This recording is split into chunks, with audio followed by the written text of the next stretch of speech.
আসসালামু আলাইকুম। দেখছেন আজকের প্রকৃতি কেমন, আজকের পরিবেশটা কেমন আপনাদেরকে একটু দেখাই। এটা হচ্ছে আমাদের একটা চেয়ার, এটা হচ্ছে আমাদের প্রকৃতি উপভোগ করার যে পরিবেশ আছে সেটা উপভোগ করার চেয়ার। এখান থেকে বসে আমরা আসলে উপভোগ করি। আচ্ছা, চেয়ারটার বিষয়টা আপনাদের একটু দেখাই। এই হচ্ছে চেয়ার, এখানে যে কোনো মানুষই আসলে আসন গ্রহণ করতে পারে। আসলে এই সুন্দর করে বৈশা মনে করেন যে এখানে এই পরিবেশের সাথে মিশে যেতে পারে, প্রাণ জুড়িয়ে যায়।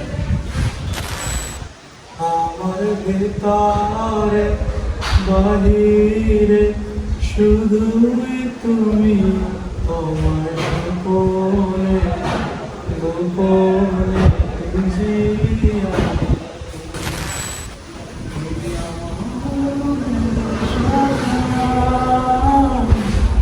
তুমি আমার অন্তর জানি, আমার ভেতরে বাহিরে শুধুই তুমি, আমার সামনে গোপনে জিয়া।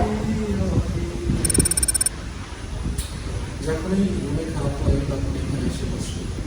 এখানে বসলে এত ভালো লাগে, সমস্ত ক্লান্তি আসলে